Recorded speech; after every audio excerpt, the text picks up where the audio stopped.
Chodesh hazeh lachem Rosh Chodeshim. And this is the first mitzvah in the Torah.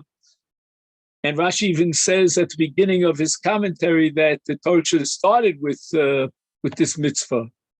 So obviously it's very important. And the concept of Kiddush HaChodesh, we have mentioned in the past, is directly related to the concept of a ben chorin, of a free person.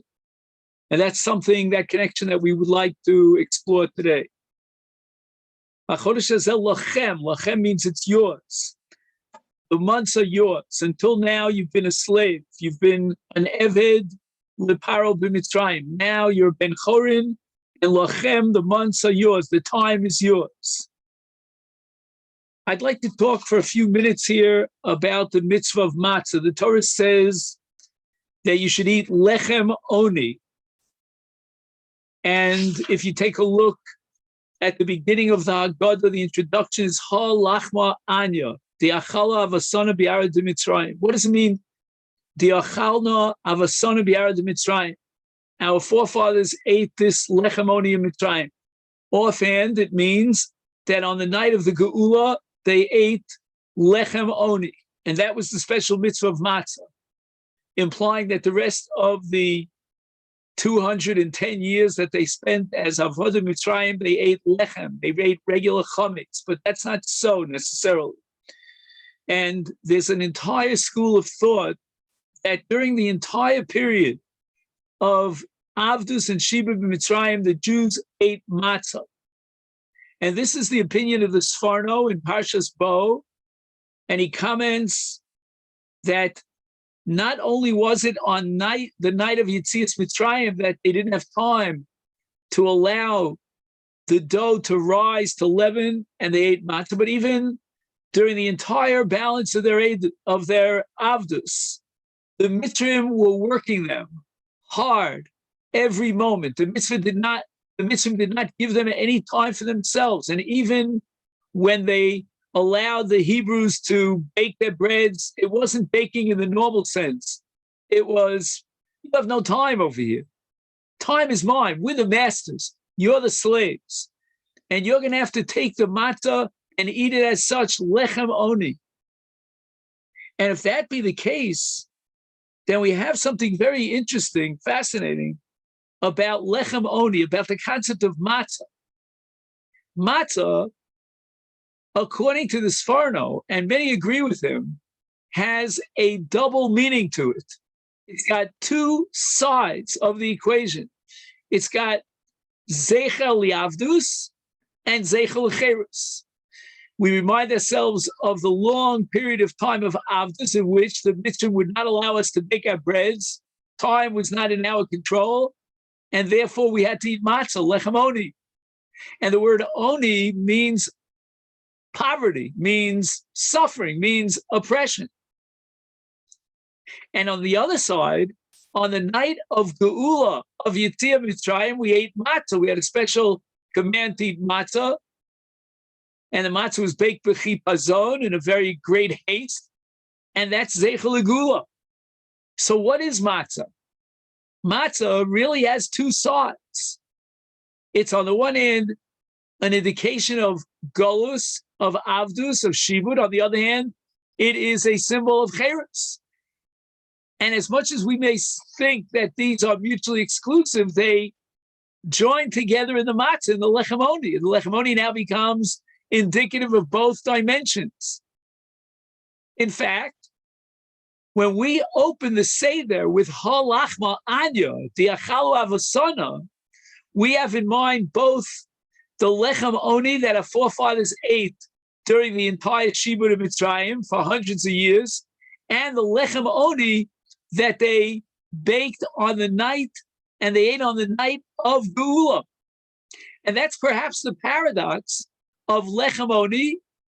In fact, one could argue that the Seder itself is a paradox, because the first part of the Seder is what we call maschil bignus, avodim hayinu lefar Mitzrayim. We almost get a taste of the golus, of the avodah b'parach, of indeed that experience of slavery and oppression. Otherwise, the mitzvah of Higadata cannot be fulfilled. Without maskil bignus, we're missing an essential element in the mitzvah of Sipur Yetzias Mitzrayim. We have to begin understanding the Avdus in Mitzrayim, the Avodas Parach. And that's an essential part of the mitzvah of Higadata Lebincha, of Sipur Yetzias Mitzrayim.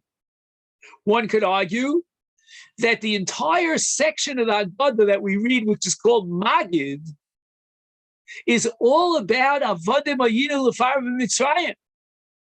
And it culminates when finally we recite the bracha, Baruch Atah Hashem Gal Yisrael, at the end of Magid. And in fact, the matzah that we eat is also divided up into two parts. There's the matzah that we eat at the beginning of the night of the Seder, and the matzah that we eat at the end of the Seder, which is called Afikoman. One could ostensibly argue that the matzah at the beginning of the Seder is directly connected with Avodim Hayinu L'Farav Mitzrayim.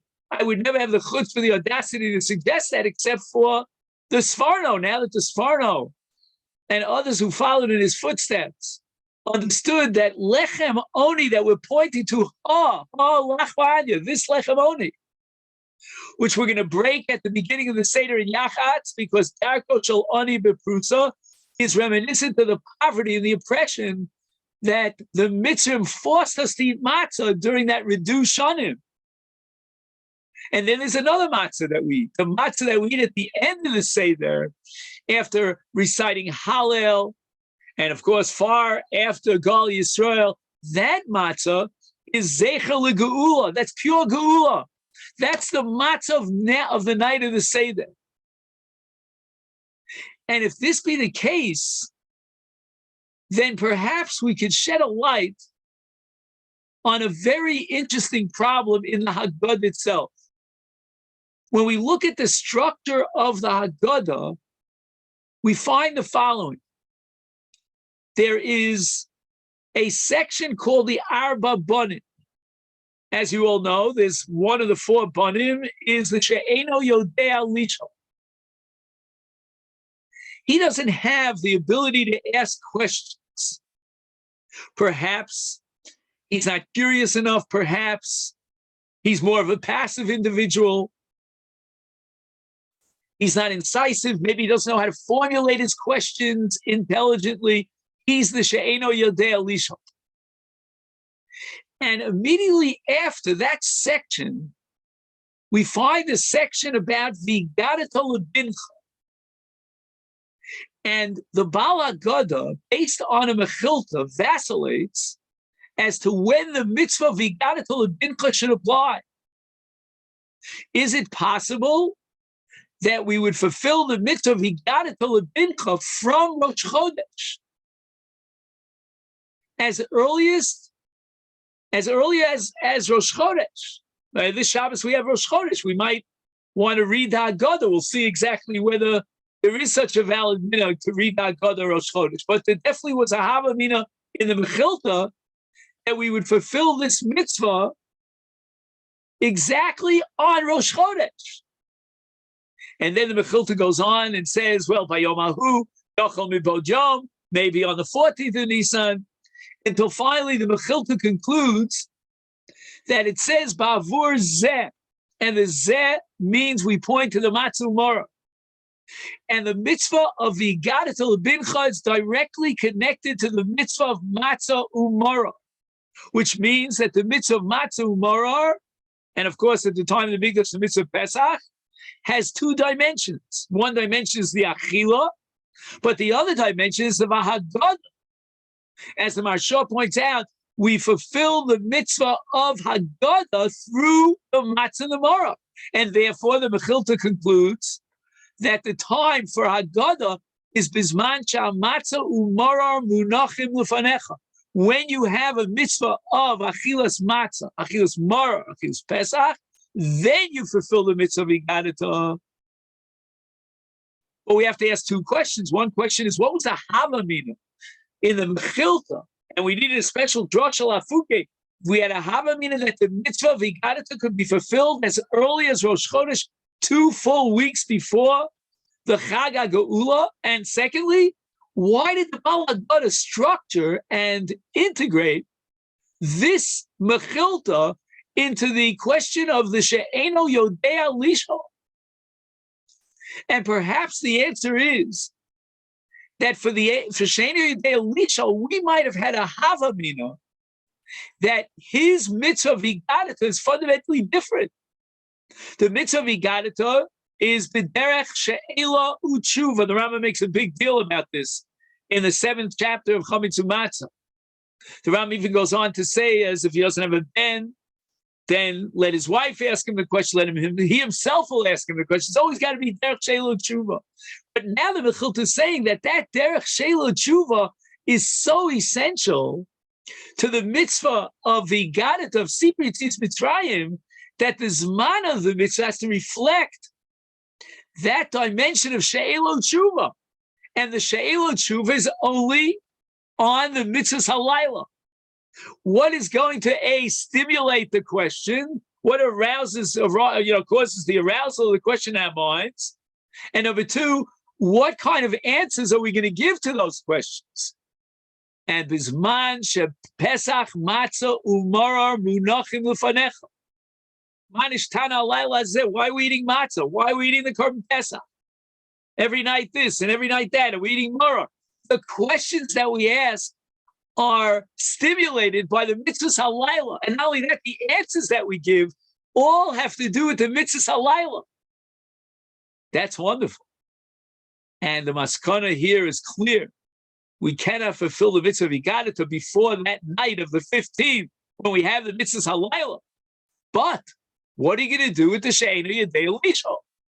Perhaps his mitzvah vigadata takes on an entirely different complexion. He doesn't have the ability to ask these questions. So the machayev of She'elo Tshuva, namely the mitzvahs halayla, is absent with regard to the She'enu Yodea Lishol. Does that mean that the entire mitzvah falls apart? The Gemara says no. The Mechilta says, you know what? For the She'eno Yodea Lishol, we have another solution.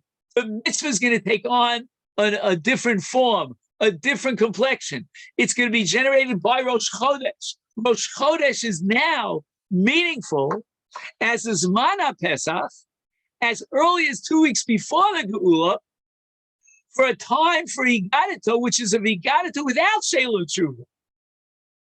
And now we have two different categories of the mitzvah Higadata, at least in the Havamina of the Mechilta.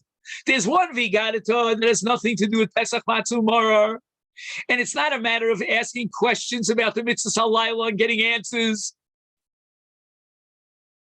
It's a separate, independent mitzvah Higadata, and it applies to an individual, to a ben who's not capable of formulating his questions.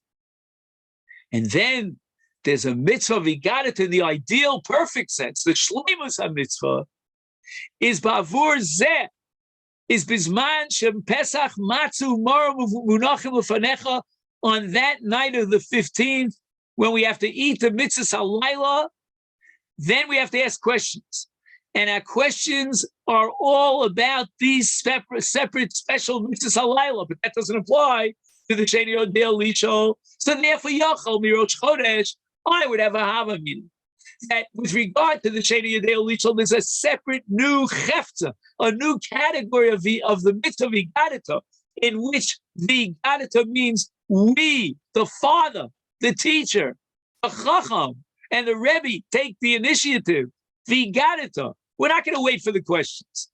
There's a She'enu Yodea Lishol out there. He doesn't know how to formulate the questions.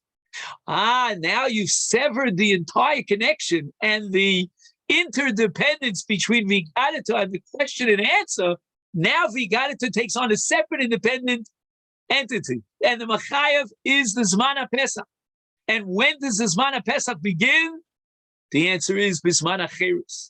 And now we have to ask, when is Cherus? And the Brisa says in the Mechilta, Yachol mi Rosh Chodesh. Rosh Chodesh is the Zman HaCherus. HaChodesh hazeh lachem Rosh Chodoshim. Rabbosai, when you hear the Kriya of the Mitzvah Shem this Shabbos, of HaChodesh hazeh lachem, I'd like you to please have in mind this fundamental concept of Cherus. that the Cherus begins with Rosh Chodesh. Rosh Chodesh, lachem. It's yours. You now have control of the time. We're going to start the Haggadah on the night of Pesach with a mitzvah of Kiddush. Baruch atah Hashem mekadesh Yisrael vazmanim. The Kiddush of Zman. We have a whole different concept of what Zman is all about. And Zman is essential and reflects and manifests the Ben Chorin. The Ben Chorin has Zman. And what I'd like to do now, with your permission, and it's a little bit of a deviation, and that is to read to you, or at least highlight to you, some of Rav Soloveitchik's writings about freedom and slavery, about Avdus and Cherus. And this is published in a book called Reflections of the Rav by Rabbi Avram Bezdin Olav Shalom.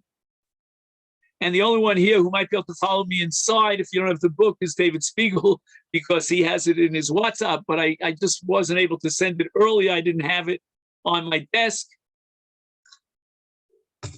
So David, if you're there, I don't know. I just see a face, plastered on the screen here. I don't see you. I don't hear you. Maybe you're doing your laundry. I don't know what you're doing there. Oh, there you are. Very good. So if you can open up your WhatsApp, at least you'll be able to follow me inside. Otherwise, it'll be Torah Shemal Peh. And Rav Soloveitchik here. What page you on? You have it? Which page? Well, I numbered it as pages 1, 2, and 3, but the actual pages in the original are pages 200, 201, and 202, if you can find that. But otherwise, I labeled it as 1, 2, and 3. I see. Rav Soloveitchik has an this is, I've been spending a lot of my life not only hearing Rav Soloveitchik, directly, which is 5 years of my life, but following his Torah over the course of my life. And this piece is so atypical. I would describe it and categorize it as Darshinon Taimei HaMitzvahs. And Taimei HaMitzvahs, to take a halacha, in this case 3 different halachas, and try to figure out the underlying logic or psychology that motivated God to give us this halachic principle. Very rare in Rav Soloveitchik. Much more typical of perhaps the Rambam in his Moreh Nevuchim. And Rav Soloveitchik in this particular lecture wanted to answer the question of Dinei Avdus. What is an Eved? And in order to understand what an Eved is in a Jewish Judaic concept or context, we have to go through the halachas of Avodim. And he's got 3 halachas of Avodim, one of which we're going to focus on tonight. Well, this morning or whatever, I'm sorry.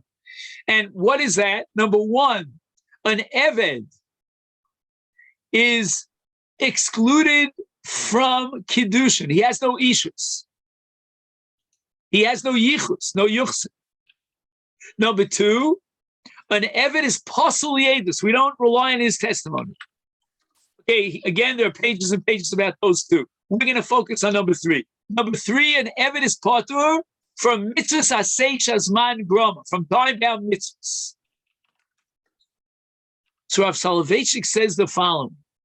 Why is a slave relieved from mitzvos that are related to time? A requirement that is time sensitive, time urgent. The connection between a mitzvah and time indicates that we relieve an Eved of that mitzvah. And we have a whole long list of mitzvahs that are time generated. Why is that so? Again, I would never have the chutzpah to even ask that question. And he says the following. Man is unique on the face of the earth, as opposed to other creatures that God created.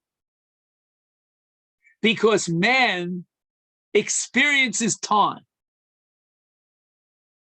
In other words, there's organic matter, there's inorganic matter, but none except for man has what's called time consciousness, an awareness of time. For the rest of the universe, time just flows. Continually, it reshapes the universe, it transforms the universe, but there's no awareness of the experience of time. Now, I would add in a footnote, that's why man, amongst all the creatures, suffers from fear of death. And in the present environment that we're unfortunately experiencing here in Israel, this is exactly what our enemies want to bring to us, the fear of death. That's what terrorism is all about. In any event, getting back to Rav Soloveitchik, he says the following: the only creature that experiences time, feels its passage, and senses its movement is man. Man is unique in that he has time awareness. He experiences time in a very profound way. And Rav Soloveitchik here goes through three dimensions of time. There's retrospection, there's anticipation, and there's appreciation of the moment of time. So he speaks about past, present, and future. The mitzvah of Sipur Yetzias Mitzrayim is particularly related to time because it's all about retrospection. And yet, there's another dimension of Sipur Yetzias Mitzrayim in which we anticipate the future. This is the night of Geula for the future as well. He says that the halacha itself is structured around time consciousness. For example, Shkia. If there's 1 minute of difference, that will determine whether it's Shabbos or it's Chol. Will determine whether it's the time for Kriyat Shema, whether it's Nosar and Kodshim.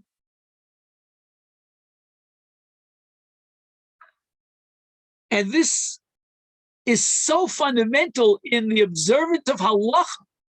Again, you can't go crazy over it, but the halacha makes man very time conscious. There's this tremendous sensitivity to time, and a difference of what you would call a fraction of time is so significant.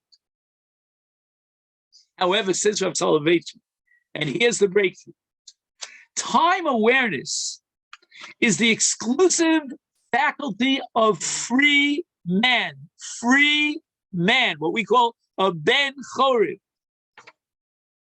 who can use time, or the opposite, Rahman al-Lissani, can abuse time. To an Eved, time fluctuates between a curse and a matter of indifference. The slave has no control over time. It's not an instrument that he can harness for greater purposes. A free man wants time to move slowly.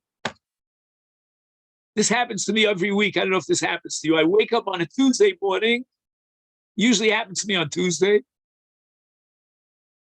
and I scratch my head. I said, today is Tuesday. How can it be Tuesday? What happened to Sunday and Monday? Today is Wednesday. What happened to Sunday, Monday, and Tuesday? You can go crazy from it. You ask yourself how old you are. Okay, Baruch Hashem, you gentlemen are very young. So we have here, well, okay. I was going to say a 30-year-old, but okay. So ask yourself, where did all these years go by? A free man wants time to move slowly. Isn't that true? Unless he's depressed, and then he's a slave to depression. The slave wants to accelerate time because he's looking for the termination of his oppressive burdens. He has no control over time. He becomes insensitive to time. Inexactitude and unawareness characterize his schedule.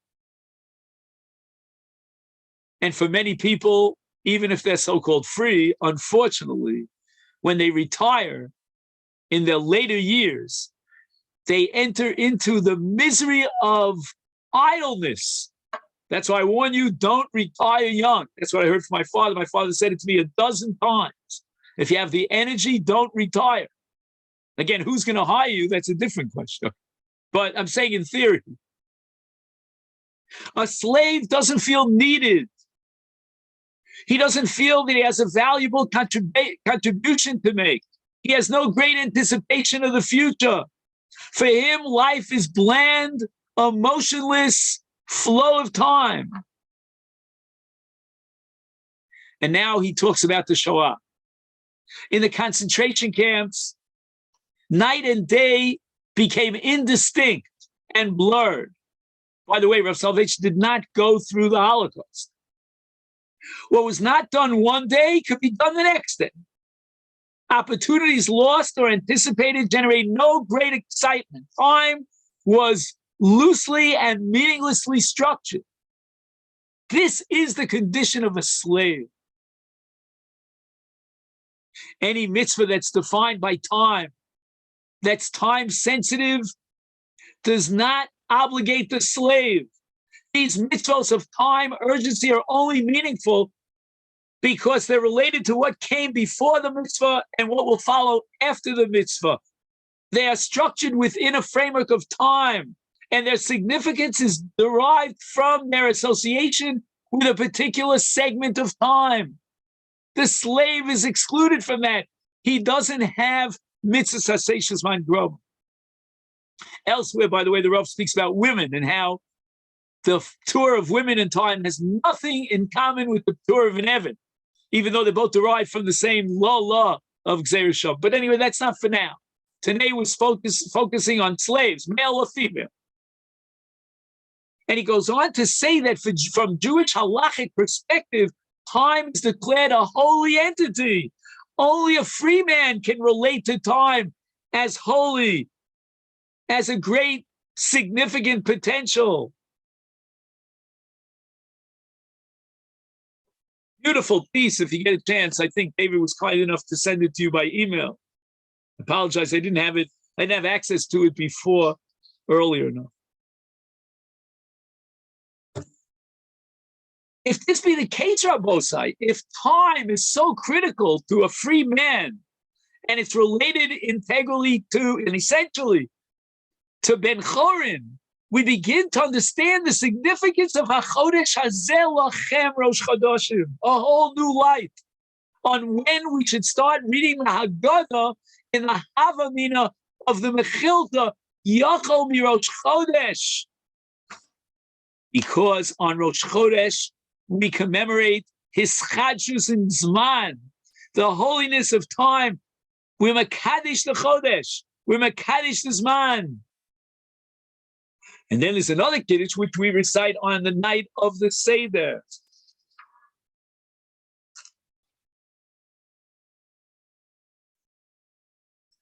I'm going to do something this morning, I got it right this time, that I never do in this class. It's my Wednesday night shiur that I give, and I'll give him Mitzvah Hashem on our clock. It's in about 4.5 hours.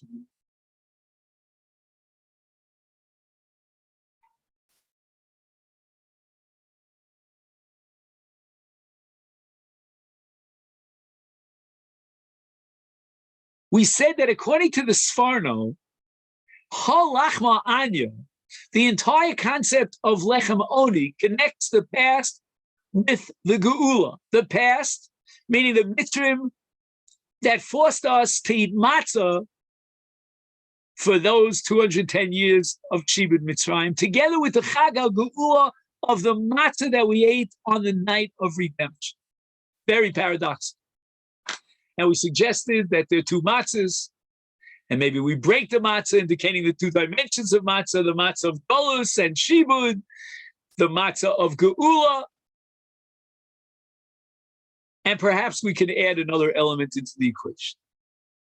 The connection between these two matzahs, the connection between the Halacha Anya, the Lechem Oni of Shibud, and the Lechem Oni of Geula. And here I want to share with you two ideas from Rabbi Nissan Sternholtz from Breslov. One of my chaverim is leaving, or actually left already to Breslov. Again, he has to get there before nightfall because there's a seger. They close, everything's closed at nightfall in the Ukraine. What is it that we find in Rabbi Nissan? He's the great Talmud, as you know, of Rabbi Nachman, that perhaps could give us a tremendous insight into the matzah, into the lechem. And I want to combine, I don't know if anyone's ever done this before. I don't think so, because I ran this by my chavrusa, and he thought it was a brand new idea. Combine two different fundamental principles in Rabbi Nissan's Torah. Principle number one is that Golus, and especially Golus Mitzrayim, is all about suffering, atzvus, depression, sadness, when the Jew feels everything's working against him, and, so to speak, where is God? The Jews had kashas, they had questions, they didn't have answers. What we call today tzaddik v'ralo. And this is Golus. Golus is the darkness and the absence of das, of understanding.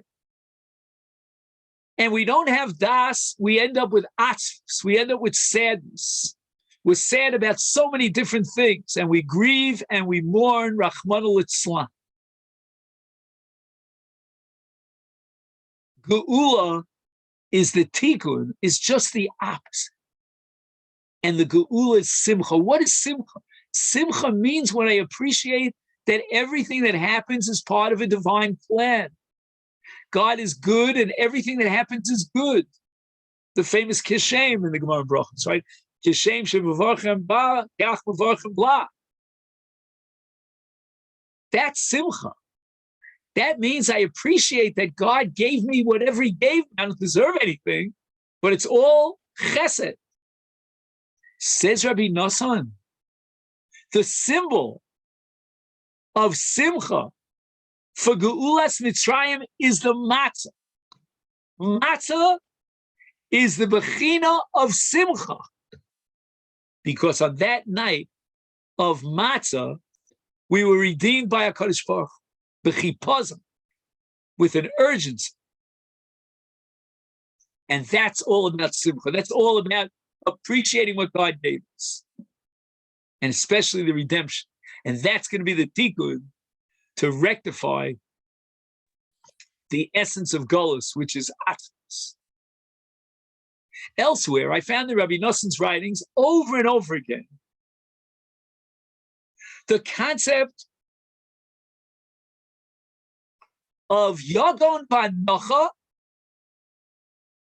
that challenges us, and it's a great challenge, to draw Yagon Vanocha into Simcha. I imagine, again, just giving you a vision, so to speak. There's a guy over here on your left called Yagon, a guy on your right called Anocha. These are the guys who try to bring you down, and they try to tell you, life is full of depression, chas v'sholom, and adversity, and so forth, death, and everything else. So these two gentlemen come with you to a wedding, imagine, and you're besimcha, but you got these two guys, Yagon Vanocha, on your two sides. Again, this is just Berzah talk. Rabbi Nissan would say, grab Yagon Vanocha and take him into the circle. Dance with them. Transform Yagon Vanocha into Simcha. He calls it Limshoch es ha-Yagon Litoch Simcha. It's not enough that you continue dancing. But that's one level. He calls it V'nas Yagon Vanocha. When Yagon and Vanocha see that they're not successful and you're continuing to dance, they run away, they flee. These are fugitives. That's the lower madrega. The higher madrega is to take the Yagon Vanocha and integrate the Yagon Vanocha and uplift and transform it into Simcha. And if this be the case, Rabbi Osa, in my humble opinion, we can understand the Sfarna and the whole concept of Hegyonei on a new level, with a new twist, a new dimension, very exciting dimension. Why is it that the same Hegyonei that we ate for 210 years, according to the Sfarno, that is the Hegyonei identical on the night of the Geula? Very strange, very paradoxical. So we said there are two symbols in Hegyonei. But it's even deeper and more profound than that. It's to look at the 210 years of Yagon V'Anocha, of Hegyonei that the Mitzvah forced us. They controlled our time. We had no time to bake our breads. And to transform that into the Hegyonei of Simcha, which is going to bring about the Geula because it's the tikkun of the Yagon V'Anocha, the Atzvus, that brought about Golus Mitzrayim, that we suffered for all those years. But to imagine taking all that suffering and integrating it and transforming it into Simcha, into the Matzah that we eat on the night of Pesach.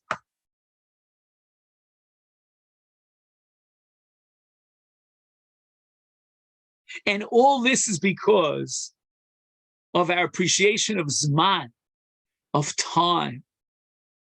When things happen and we don't always understand why they happen, and then somehow we see the light at the end of the tunnel and it sheds a light retroactively on all the Zmanim that came before it, that looked and appeared to us, and we interpret them as Yagon V'Anocha, and now we see, no, it's all part of a process of Geula, and it's all part of Simcha. That's an amazing madrig. If you have the pages of Hegyonei Halacha, at this point we're on page 13.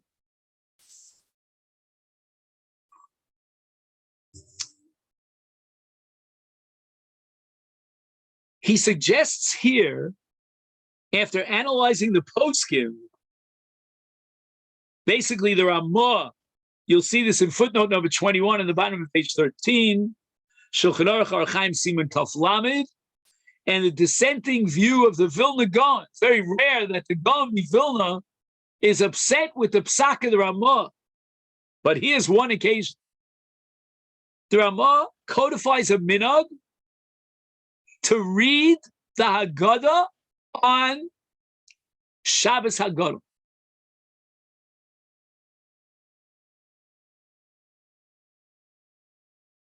And the Gaon is against it. You do not read the Haggadah on Shabbos Haggadah. Because, says the Gaon, Yochol mi Rosh Chodesh. And Yochol mi Bod Yom. Talmud Lomar Bavur Zeh. B'shosh yesh matzu mar. The Gaon understood that the derivation, the drasha of Bavur Zeh, is the alfusa to teach me that it's also to read the Haggadah before its time. It's kind of like a violation of Baltosif. And some of the later poskim beyond after the Gaon say, well, you know, we have to excite ourselves for the reading of the Haggadah. If you read the Haggadah already on Rosh Chodesh or on Shabbos Haggadah, you know, you lose some of the taste and the excitement. It's, you know, like Kadesh Yel Yechol Matzah B'Tevano. It's like a Bol Harisosa B'Schamam. You know what I'm saying? So there's a machlokas here, how to learn Talmud Lomar Bavur Zeh. Is Talmud Lomar telling us that you don't have to read the Haggadah beforehand? If you want to read it before the night of Pesach, that's fine. Tovol of Bracha. But no, Bavur Zeh, don't read the Haggadah before it's time. And that's the way the Gaon understood. The Ramah understood it. No. Shabbos Haggadah, says Ramah, Noagim Lomar Haggadah mi avonim hayinu ad lechaper al kol avonoseinu. And if he did not read it beforehand, lo hifsid, he didn't lose the mitzvah, but it's a very nice minhag, and we encourage you to read Haggadah. And then on page 14, he quotes Rav Yaakov Emden, who finds a pshara, a middle-of-the-road compromise. He says, no, we don't read the Haggadah. The Gaon is right. but we're ma'ayin into the Haggadah. We can take the Haggadah and study it, not read it and recite it, but study it be'iyun, he calls it. So that when we get to the Leil HaSeder, and I don't have to tell you what a rush we're in, again, that's not shaykh to you guys because you want to hide madrega, but I can tell you what goes on at my Seder table. You know, if you want to ask too many questions on Magid, you get it over the head because you got to eat the knedlach, and we got a lot to do on this night, and we got to eat afikomen before chatzos. Yeah, it's a major rush over here. So therefore, Rav Yaakov Emden encourages you before the Chag to go through the Haggadah be'iyun, which, by the way, can take you a full year if you have the time. So that's his pshar.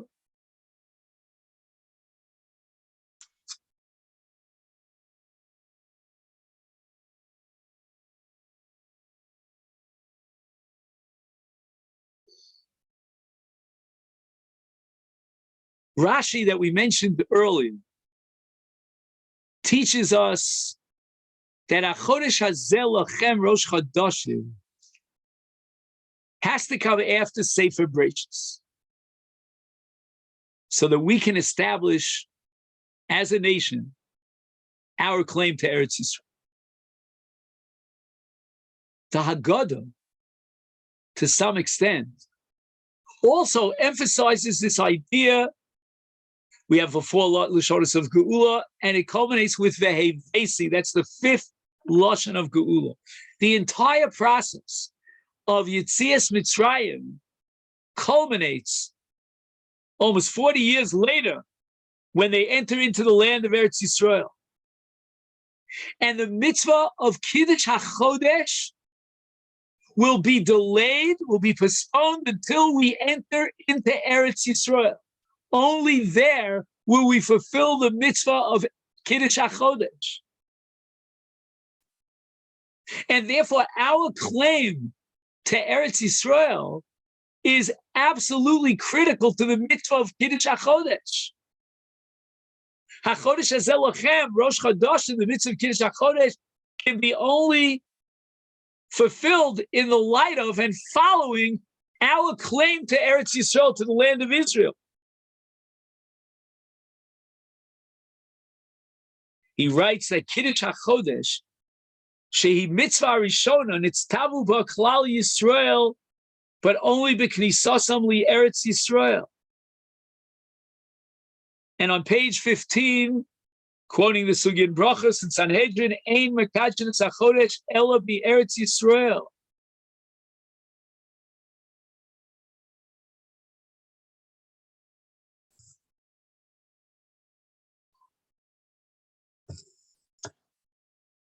And perhaps this could shed a light on another strange minhag that we have in the context of what's called hachraza. Hachraza means when we mekadesh the Chodesh on the Shabbos before Rosh Chodesh, and we recite a paragraph.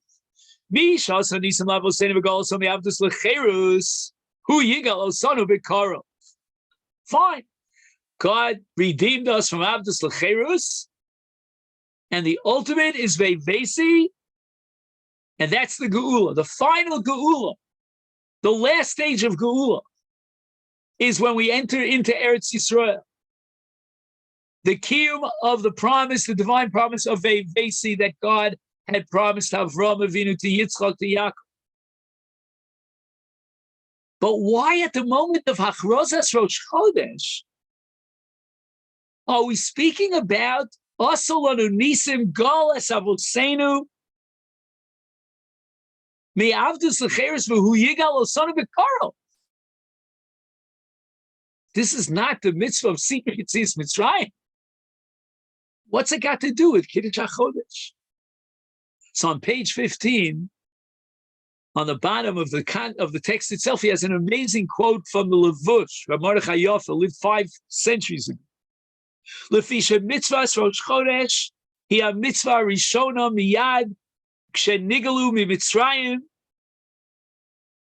Rosh Chodesh is the mitzvah after Yetzias Mitzrayim. It's number 1 on the list. And therefore, at the time of Kiddush HaChodesh, the Achraza, mispalalim al hageula. This is the appropriate moment to pray for the Geula. The mitzvah of Kiddush HaChodesh, which is the first mitzvah after we left Mitzrayim. We left from Avdus Lecherus. And how does that Cherus express itself? In Kiddush HaChodesh. Kiddush HaChodesh is the expression of the transition from Avdus Lecherus because of Ben Chorin, as we said before, and Rav Soloveitchik embellishes it, is in control of his time. And that's what Kiddush HaChodesh is all about. Kiddush, to sanctify time. Time is in your hands. Use it properly. It's a great Musar shmuz, by the way. Don't waste time. You know, they say the Bali Musar, back in the day, Rabbi Yisrael Salanter and his Talmidim, if they had one spare moment, they would learn during that one moment.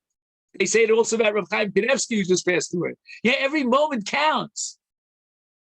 Rav Chaim Kanevsky, I don't know if you heard it, he had a chavrusa with a young man every morning after nets, after davening on nets, for 20 minutes, covering 4 blot a day, 4 blot in 20 minutes. And the precondition for that chavrusa, Rav Chaim stipulated that he had to learn those 4 blot before he came to the chavrusa. Imagine from one day till the next morning, you have to cover 4 blot in preparation for your 20-minute chavrusa with Rav Chaim. You talk about time consciousness and what you can accomplish in time and Kiddush Hazman. I mean, that's a pretty profound explanation. I'm learning Yevamis now. I can't cover one line of Gemara in 20 minutes, let alone 4 blot. In any event. That's why, yes, I think I told you this. I asked somebody how he's doing in Daf Yomi these days. He said, oh, it's a real tzara and it's tzaras tzara.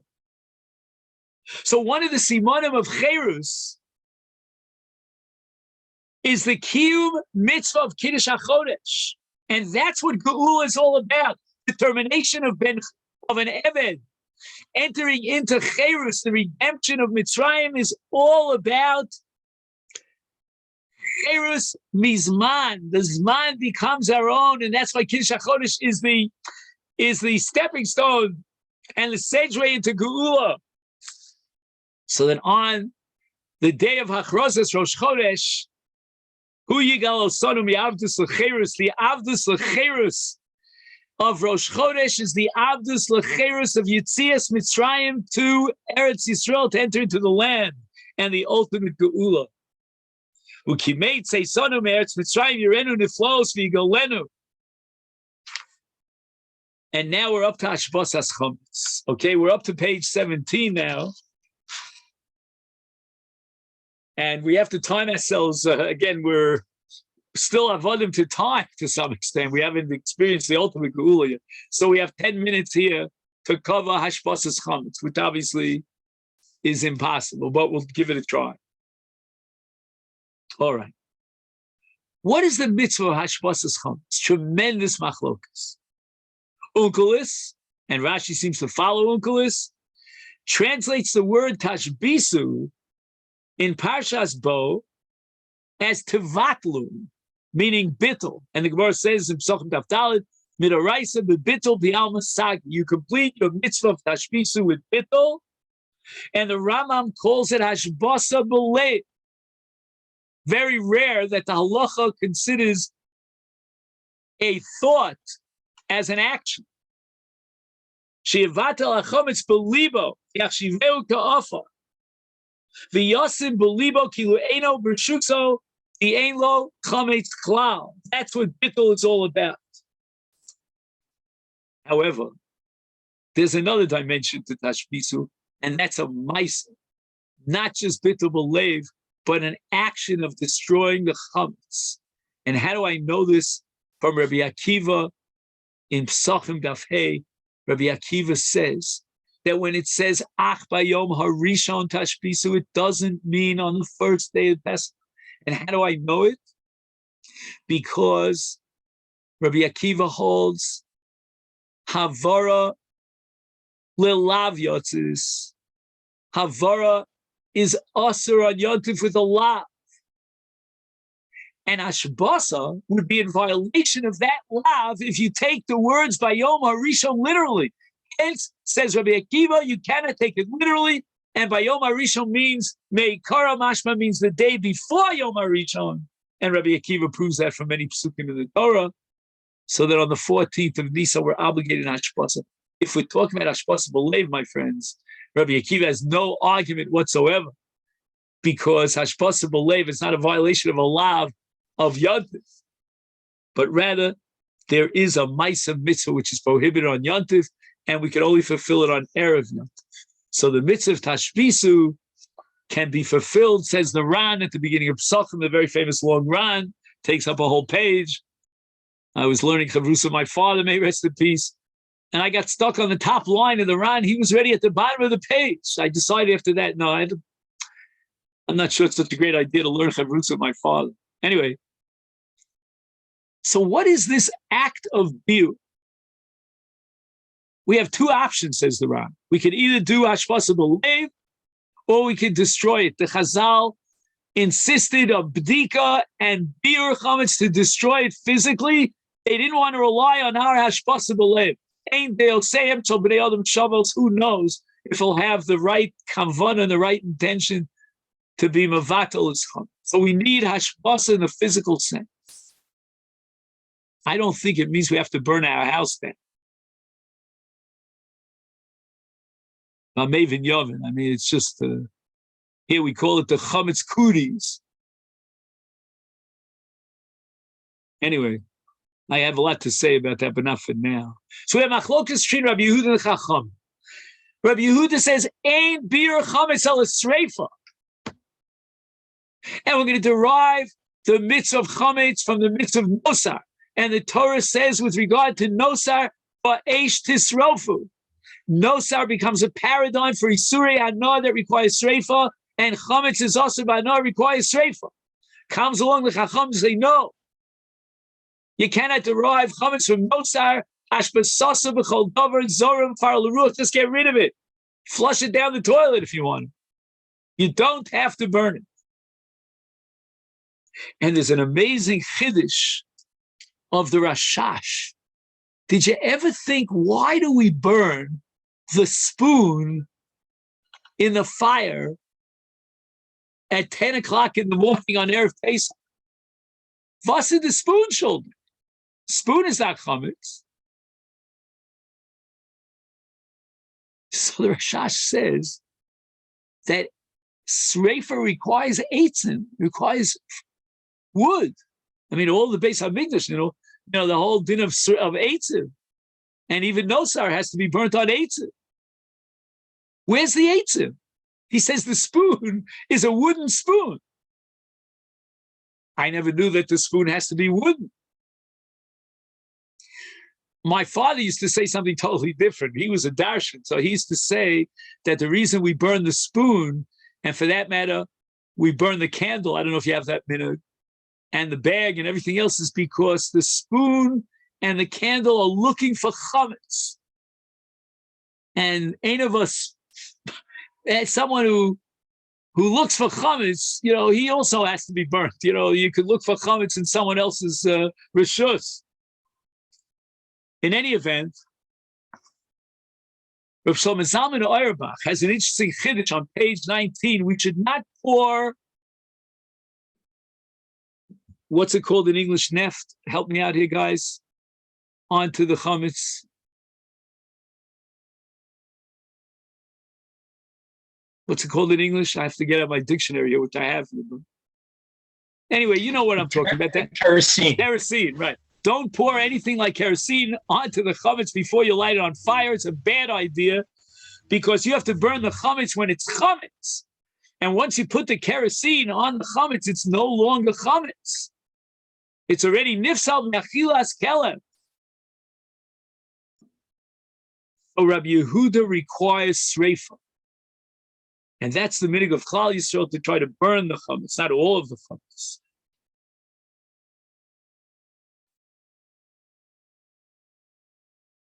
So Reb Chaim Brisker has a very analytic presentation as to the machlokas between Rabbi Yehuda and the Chacham. What is the nature, the essence of the mitzvah of tashbis? A or B? Is it A, you have to live in a chametz-free society, a chametz-free domain? Or is it B, you have to take a hefts of chametz and destroy it? If it's A, it's a chovas gavra, what we call in brisket terminology. If it's B, then it's a chovas hefts. It's inherent in the chametz. The nafkamina is whether or not you could define and restrict the biur to a particular method.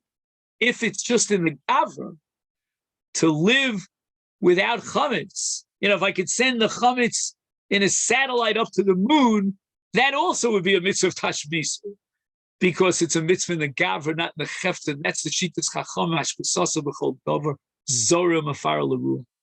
But Rabbi Yehuda holds that the mitzvah of tashbisu is in the chefta, to destroy the chefta.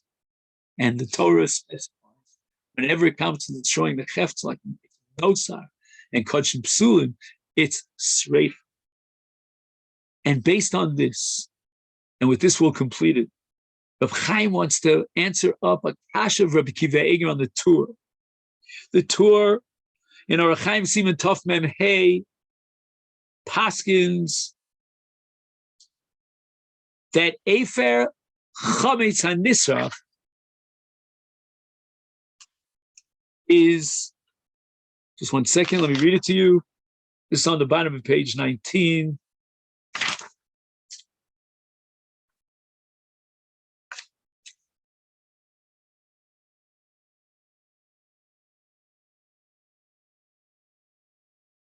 That Efer Chametz HaNisraf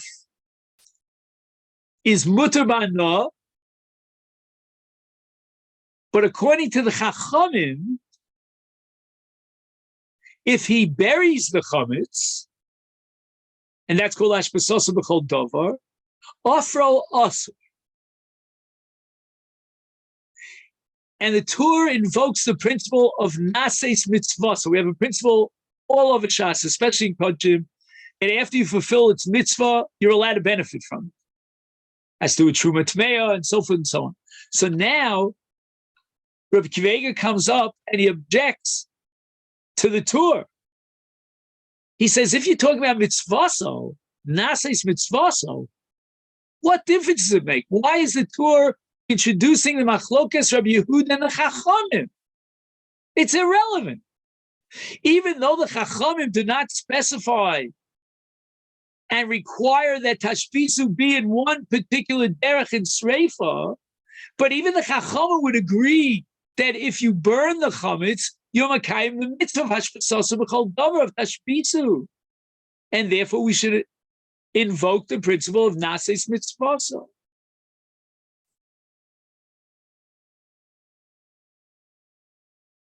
So how could the Torah, who paskins like the Chachamim, and therefore he prohibits the Efer of chametz, how could he not apply the principle of nases mitzvasa?